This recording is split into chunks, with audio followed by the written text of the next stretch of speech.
families, creating a lifetime of memories. Sadly, some families are denied these important moments due to the sad practice of alienation. These are families divided. Hello, everyone, and welcome to Families Divided TV. Tonight, we're going to be having Dr. Carol Golly as our presenter. She did a study with grandparents, both men and women, and it's quite interesting. Little is known about females and males and how they grieve and respond to somewhat differently to the tragedy of being alienated from their adult children and also their grandchildren. 6 affected couples generously shared their stories with Dr. Golly, including what has been most challenging and how the alienation has differed for each and how it has affected their own relationship and what has been most helpful for them. The presentation is going to briefly link the couple's experiences, loss and grief, trauma, and coping strategies that may vary by gender. Again, this is very interesting, and Dr. Golly did a lot of work on this, so I hope you get much from it because there is a difference between the male and the female and how they respond to alienation.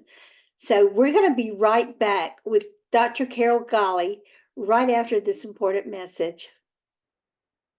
Divorce and co-parenting are a major life interruption for families, especially the kids, but also for parents and grandparents. And it's even worse in blame-filled, high-conflict cases. When parents engage in alienation by turning the kids against the other parent or grandparents, kids suffer. They're denied the opportunity to build the 4 big skills necessary for future resilience. New Ways for Families online class can help.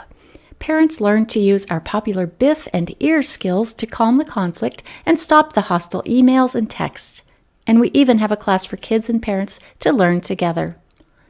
Research shows a 75% improvement in joint parental decision-making after this course is taken, plus overall improvements for kids' well-being. Don't wait to make this affordable investment in your children's future and improve your well-being too. Start learning new ways for your family today at conflictplaybook.com. Hello, everyone. I'm Elaine Cobb. I'm founder and president of Family Access Fighting for Children's Rights. I'm also the host and executive producer of Families Divided TV. I wanted to tell you about our upcoming fall conference, which is a virtual international conference, October 5th and 6th. It's titled You Asked, We Deliver. I had sent an email blast out so you guys could send in what you wanted us to talk about in the different topics. Usually we have just one topic. However, this time we've chosen as our last conference to have all different types of topics that you guys have chosen and that mean a lot to you and we consider hot topics. So I wanted to just explain a little bit of them to you really quickly. We're going to have Dr. Edward Crook as one of our keynote speakers. He's going to be sharing with us his findings and his paper on grandparents who have never seen their grandchildren. He did a study on this for almost a year and a half, and we asked him to do it, and he kindly said he would, and we were very grateful, and we're really excited about hearing what he's got to say. This study that he has done is going to be able to be used in courts, in the legislature, in trying to get laws. We've never been regarded, as you all know, I am an alienated grandmom who's never seen your granddaughter dare, and they're, her parents, Brian and Kate, have not allowed Brian's side of his family to see him, to spend time with her. We've never met her. So we're really excited about this because when you go to the legislature, all of the bills state in every state that you need to have had time and a relationship with the child, whereas many many of us in the world have never had that opportunity. So this is a huge breakthrough, and we're very excited. So you'll want to be tuned for that. Our other keynote speaker will be Bill Eddy, and he's going to be speaking to us on court trends, the trouble with letting the children decide. That's a huge topic, and it's knowing that it's Bill Eddy, it's going to be huge. So we're really looking forward to that. Dr. Joshua Coleman is also going to be one of our presenters, and he's going to be speaking to us on the do's and don'ts on reaching out to your alienated and estranged children. We all know Dr. Coleman gives us great advice and insight, so this will be a wonderful presentation. Dr. Sue Kornbluth will be speaking to us on managing personality disordered co-parents who alienate their children. Co-parenting is very difficult, and in many cases, it doesn't work, sadly. But Dr. Sue Kornbluth is going to give you some pointers on this, which will be very important and very effective. So you want to be able to be a part of that. And Dr. Mary Alvarez has got a very interesting topic, which we're really looking forward to. It's called Parental Alienation, Toxic Stress, and Your Child's Brain. This, to me, is so important because we often wonder what our children are going through as they're with the alienated parent and with the alienator, and also what it's doing to their brain and what are they thinking. So this is going to be very important. So I hope you'll be a part of that too. Chris Turner is going to be speaking to us about trusting and understanding agents of the court in high conflict cases. And that will be all the different professionals. She's going to be hitting on all of them that work in the court system. So that's going to be huge. Dr. Kelly Baker is going to be speaking to us on a topic that we've never covered, which is about teens. We've never talked about teens ever in any of our presentations, and that hit me. I'm like, oh my, we really need to get this out there. So she's going to be speaking to us about therapeutic interventions for parent-child contact problems with teens. So that'll be really great. Melanie Gill, who has done some fantastic presentations for us in recent weeks, she's going to be speaking to us on pathological liars, and her title is called Liar, Liar, Pants on Fire. And you know, if it's Melanie, it's going to be great. Dr. Kathleen Ray is going to be speaking to us on understanding the realities of a reunification program, dispelling common misconceptions. This is going to be very important that we get to see this presentation. There's so much false information being taken around out there, fake news, if you will, and lies also. So this will be great coming from Dr. Ray, and you need all your facts, and facts is what we need. So stay tuned for that. Attorney Chris Smith, who is one of our best attorneys, who is really, really great. He really cares about families. He's going to be speaking to us about secrets to litigating parental alienation allegations. And that'll be really good. And Randy Fine, who does some great work on narcissism, she's going to be speaking on confronting the mirror. Do narcissists face their own reflections? That's a huge question.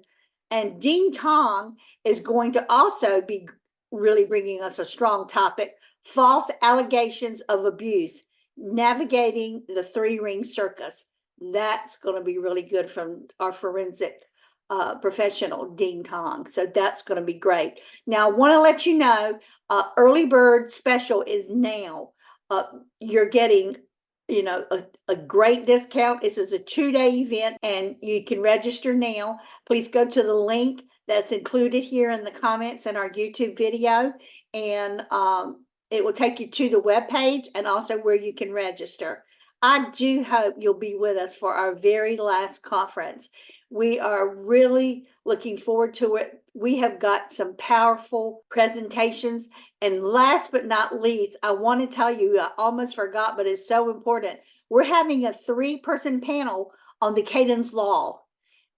Cadence Law is destroying families. And we want to talk to you about the legislator and how we can go around that and do other laws. We're going to have on that powerful panel Dr. Lynn Steinberg, Rabbi Yaakov Achabam, and also we're going to have with us Robert Garza, who's traveling the country doing lots of work. These three know much about Cadence law and about family law in the legislature. You want to be there for this. Our families are at stake, and it's hugely important. So don't miss this panel discussion. Okay, guys, so I've left you with huge presentations and much excitement there. We're really excited about it.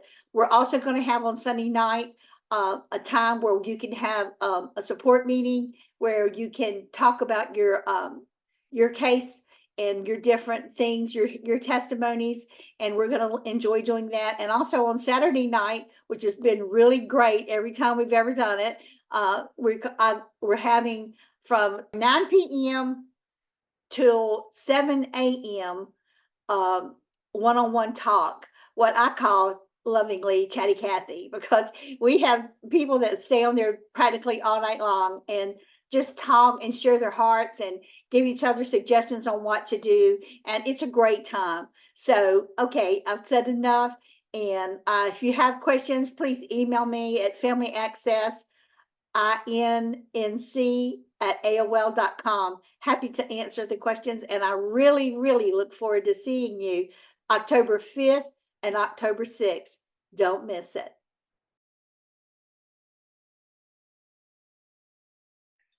Hello and welcome. My name is Carol Golly. I'm a licensed clinical social worker in Naples, Florida, and I'd like to thank Elaine Cobb and Families Divided for inviting me on the episode tonight, which is Grandparent Alienation, Differences in Coping for Grandmothers and Grandfathers. And I think you probably have watched other episodes, which are wonderful and numerous from many professionals. So you are familiar with the sad phenomenon of alienation, parental and grandparent alienation. But for those of you who may not be, grandparent alienation refers to grandparents who were cut off from seeing their grandchildren, which sadly is a worldwide epidemic. It goes across all cultures and likely affects millions of grandparents throughout the world. Alienation from grandchildren reflects a pathway to alienation where a grandparent is cut off through a variety of ways. One of the pathways would be divorce of an adult child or death of an adult child. And in these situations, if an adult child is alienated from his children, then the grandparents of that parent would also be alienated in what we call collateral damage. So that is very sad, and it's considered to be a severe form of elder and child abuse. So today's topic is, how do grandparents grieve and cope, particularly as a couple? Do grandfathers grieve and cope differently than grandmothers or women? And if so, does it cause additional stress? And what do they report is helpful to them in their relationships when they are, involved in this toxic situation? And why is this such an important topic? Well, in 2019, I finished my doctoral dissertation on grandparent alienation, and sadly, my results showed that an alarming amount of an alarming number of grandparents are suffering greatly from being alienated. 46% reported moderate to severe levels of depression. 29% reported being at risk for suicidal behaviors. 12.8% met criteria for complicated grief. And the percent of grandparents who reported being in good health currently was nearly half that of those who reported good health prior to cutoff. And these are not normal findings for seniors. These are these numbers are almost 3 to 4 times higher than we would find in a normal population of seniors. So you can see that it is a debilitating phenomenon.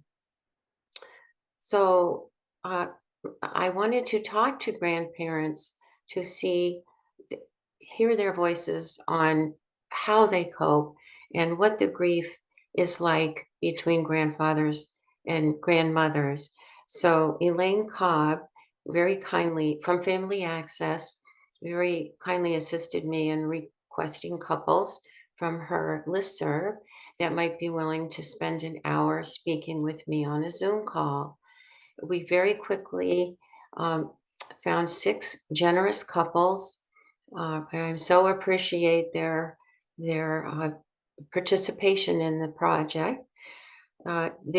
Your words and voices are critical and helpful. All 6 couples are alienated currently from at least one child, one adult child, and at least one grandchild. Being careful to protect the privacy of grandparents, I'll discuss ways in which men and women may grieve somewhat differently, provide meaningful quotes from the grandparents when they shared information, and also how they cope individually as a couple.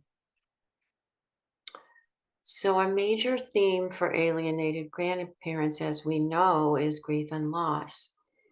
Um, Kubler-Ross stages of grief, which most of us are probably somewhat familiar with, include denial after a loss, feeling numbness, disbelief in coming to terms with it, with a loss, anger, bargaining, which means saying if I could just do something differently, maybe this wouldn't have happened, or if I'm a better person, maybe we can go back to the way it was before the loss. Also depression and acceptance, although acceptance is more debated these as of late, because there are many instances where people don't get to acceptance. So uh, there are other people who have studied loss. One type of loss is called complicated grief, which is grief without closure. And grandparents describe this as everywhere I go, I'm always looking for my alienated grandchild, and it's has an aspect of trauma to it. Complicated grief does, because it can cause uh, grandparents to be on a fight or flight response by having stress hormones throughout their body regularly, and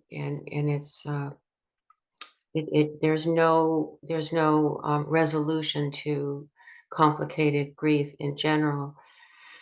And there's lastly, ambiguous grief is thought to apply to alienated grandparents. This was studied by Pauline Boss, who began by studying POWs and kidnap victims' families, because it's not a normal grief response, because it can go on for years, and the person may be present in the world but not present to you. So it's a very difficult type of grief, as alienation is. So now we'll move to how. First, we'll start with women. How do women often grieve in situations? And women are generally more likely to express grief with others. They may seek out connections and accept help. They're more apt to talk about their grief. As women process and express their grief, they may reach out to social networks or create new ones. They may seek others who can understand their loss. Someone known well to Families Divided in Family Access is John Killinger and his wife, Anne Catherine Killinger, who have been sadly alienated from their adult children for many years, but they have been profoundly involved and helpful to alienated parents and grandparents through their writings and presentations. But um, Catherine Killinger, who we lost 10 years ago, sadly, said something very wise. A son, this is in her book, which is called "A Son is a Son Until He Takes a Wife: How Toxic Daughters-in-Law Destroy Families." And she said, "I applaud the work of grandparent alienation support groups. Only other grandparents who are not allowed to spend time with their grandchildren have any conception of the unnatural stress that this places on our lives." So I think that's very powerful because Ann Killinger shared the fact that reaching out to others has helped her immensely. And I think it has with many grandparents, but it seems that women may be more apt to reach out that in that manner and share. Another issue with grieving is feeling isolated. And Joshua Coleman, who is a Bay Area psychologist who's an estrangement and alienation expert, has a recent book called Rules of Estrangement. And what he said is, if your child dies, everyone feels sorry for you. But if your child has stopped talking to you, everybody blames you. So, because they don't understand it, and it's not always something that's talked about, um, being cut off from grandchildren. So there's a tendency to feel alone. So women may feel alone when other family members have trouble sharing how they feel. One grandmother that spoke of this, one grandmother of the six couples said, "I felt very sad and very alone. I lost friends due to the sadness." And another grandmother said, I felt hurt, helplessness, and I blamed myself and kept reviewing the situation over and over. Another said, "I suffer from depression. We found no support, and there is shame and stigma. So it's hard to talk to others about it." So we get a sense of deep pain, ongoing grieving, and the sense of isolation. Women may try to connect with others. Women may feel that talking helps the healing process and are more likely than men to help both outside, to seek help both outside and within the family during the grieving process.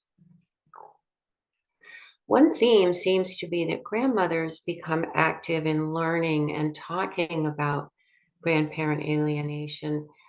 Several of the grandmothers said they had read everything they could. They had gone to the wonderful website of Family Access and Alienated Grandparents Anonymous and read books, and they found that to be helpful because they can understand this. I'm not alone, and and there's hope. And all six of the grandmothers were active in activities such as support groups. Some were active in litigation, trying to help their adult child gain access to their children, his or her children, or trying to go through the courts to have access to their grandchildren. And some grandmothers sent cards, letters, and gifts to alienated grandchildren, and reflecting a need to stay engaged, um, and we're seeming to hope to fix the situation through that strategy. Uh, and also, women tend to feel frustration with others' inability to share grief. And women may become angry or resentful when others cannot join them in working through their grief. And I wondered if this was really difficult for men and women as a couple because, um, we do know that men may not talk about the grief as much as the women. So, uh, what what are some differences between grandmothers and grandfathers in grieving and coping with the alienation? One grandmother said, we definitely, meaning she and her husband, we definitely experience the estrangement in different ways. I don't know how to describe what my husband experiences. I talked about it too much and now we seldom talk.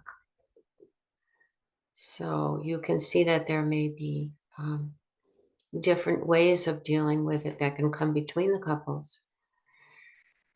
So one of my um, most respected researchers in alienation is Edward Crook, who's a professor at University of Toronto, and he's done a lot of work in advocacy and written many research articles on particularly fathers who were alienated from their children.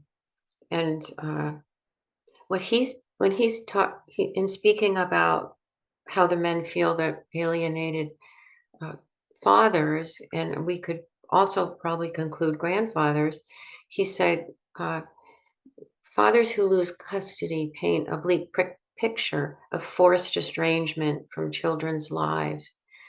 The major themes that emerged for the fathers were those of grief and loss, broken attachments, access denial, parental alienation, non-existent support services, and the adversarial system heightening conflict through legal channels. Parents of such fathers suffer also. So I think that he has really, been very descriptive of how fathers have had such difficulty accessing children, and are often more apt to be the ones who are alienated than mothers. And he calls it paternal um, alienation. So, in general, during grief, men may be more likely to turn inward. They may be less likely to cry, express themselves, or discuss grief with others. They may prefer to avoid talking, and they may not use conversation to process their loss. They may feel a sense of failure because men often think that they should be able to protect their family members from hurt and pain. And men may want to move past the loss to avoid expressing pain and manage grief alone and not turn to other people and resources as readily as women do in general. One example of this is one grandfather said, I'm not helped by support groups. I always think about it though, meaning he's always got the alienation and the loss on his mind. Prior, I had a fighting instinct. Due to the fight or flight, I had to quit fighting. And he was in court a lot advocating for his son to be able to be reunited with his children. So I escape as much as I can. Seeing family photos hurts, so we've removed a lot of them. One grandfather said, my wife is taking the brunt of it. She's more invested, but I'm invested also because I'm the support for her. So he was supporting her, helping with whatever she needed, cleaning the house, because his spouse was busy, helping with the legal challenges and bringing her knowledge of alienation to the family. Said a longtime support group leader for alienated grandparents, quote, men want to walk away and say it makes They say it makes me depressed from support groups. I've had men get angry. They hate to see their wives cry. They can't fix it. The wives want to keep trying, but the grandfathers have sometimes had enough and want to move on. One grandfather whose son is divorced and has an 18-year-old granddaughter who the son has been severely alienated by the mother. I'm sorry, the granddaughter and the son's daughter has been severely alienated by the mother, said, "There is this constant pain of seeing our son struggle. I feel his pain. It's like someone died and you can't do anything about it. And you never know if or when it could stop." Another grandfather, alienated from his sons from his prior marriage and a daughter from his current longtime marriage, said, "I feel hurt, anger, and thoughts about suicide. We cannot hand down family knowledge and wisdom.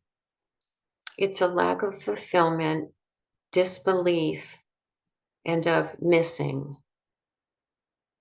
And the grandfather didn't say more about the missing, but I think we can get a sense of so much that's missing, so many missed opportunities, and so much love that could be shared and should be shared. What helps? What did the six couples report helps them as a couple and helps them cope with the alienation? One couple said, "We've always been close. It helps seeing our other grandchildren, close friends, taking trail hikes and being in nature, helping others, realizing life has to go on." Two grandmothers said it helps them to keep working with grandparents' rights and bills. And one of these grandmothers is a retired attorney, and she's using her her wonderful skills to help in the state she lives in, and also to help their adult child with the alienation. One grandfather said, "We are close to our two other kids who live nearby. We traveled to Florida recently for a rare vacation. Both agreed it felt very good to get away. And they had shared that it was very unusual for them to go on a vacation together. And it was something they just decided to try. And it turned out to be a very nice experience for them, and hopefully something that they can repeat. One grandfather said, "I cope by keeping busy. I love the outdoors and gardening. I think my wife dwells on it, but I still love her. We have a stronger marriage now. No blame on one or the other." And I wondered about that. If the blame is hard, we always question ourselves and blame ourselves, and when things go wrong, and sometimes blame each other. So I wonder if that's something. But nobody mentioned it to me, um, except to say that there was no blame between this one grandparent couple. One father who assists with support groups said, "Grandfathers or fathers may come to a support group once or twice, then say it makes them depressed. But once they share, they see they can help others and help them to see, I used to feel that way." And so this grandfather had observed, other grandfathers who who really didn't want to participate, but once they did and they shared something, they found it was very helpful to others. That helped them really see the value of the support groups. This particular couple said what helped them was the grandfather plays a lot of golf and has a breakfast group, and together they share social times, game night, and helping others.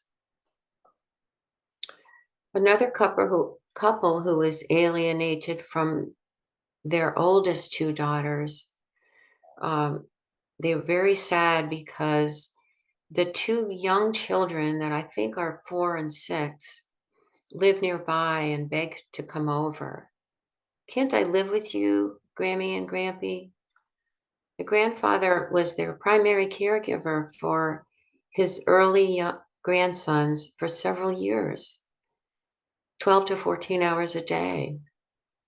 After being cut off and feeling devastated, hurt, and not understanding why they were cut off. I mean, the reasons for cutoff are often make no sense at all, and it's incredibly sad that there's often no explanation. So the grandmother said of this particular grandfather, her husband, he was very angry in the beginning. Therapy helps us both. I do crochet, Xbox, sewing, and cooking. My husband's working on getting out of the house without me. He went to lunch with a friend for the first time. And that was really wonderful because often when we go through these kinds of traumas, it doesn't feel safe to leave the house. And it feels strange to leave with somebody who hasn't been through the alienation with you. So this was a big step that was really helpful for the grandfather in this case, to reach out to a friend and have time together with him. The grandmother copes by, quote, having a deep faith and talking to God. My husband and I began finding things to do together that we never got to do before. They enjoy previewing movies, traveling, and the grandmother does a craft called diamond art. It engages my brain, and my husband makes frames for my art. And this grandmother showed me this beautiful picture she was making. I hadn't heard of diamond art, but it's really, really beautiful. And then the husband makes the frame. So they have this lovely craft project they enjoy. To summarize, there is little precedent set for how to cope with grief. The 12 individuals I spoke with described similar feelings of hurt, sadness, hopelessness, anxiety, and anger, but described differences in coping with the feelings and differences in what helped them individually. They seem to give one another space and eventually seem to be working toward how to find new ways to be close while still holding the grief. And it's important to remember that there's no right or wrong way to grieve. People grieve in their own way and in their own time. But Pauline Boss, who researched and came up with the name of ambiguous grief, recommends a type of thinking called both and thinking. And this could be two truths about the situation. That an example would be, on one hand, I don't see my grandkids and I have other important relationships in my life. Or one day I may reunite with my grandchildren and I may not.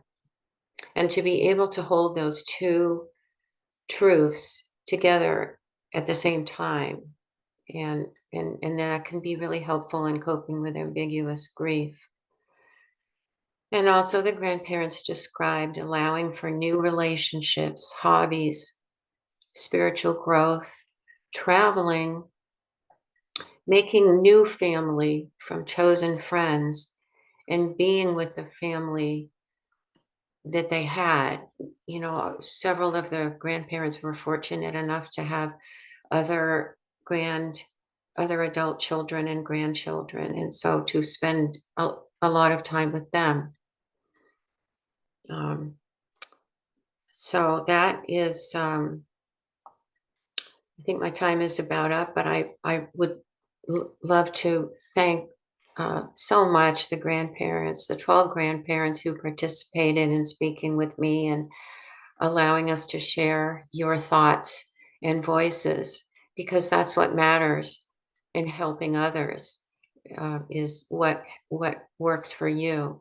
There is a need for formal research in this area in order to best support all families affected by this harmful and abusive phenomenon, and to train therapists in the legal system about the great harm that grandparent alienation does to grandparents, alienated parents, and grandchildren.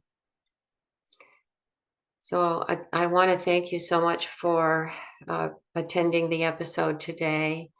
And please access the wonderful websites through Family Access, or Alienated Grandparents Anonymous, for further information, and the other wonderful YouTubes that colleagues have posted on Families Divided. And thank you for watching the episode. Next week on Families Divided TV, Dr. Stan Carosi will present Politics and Policies for De-Alienation.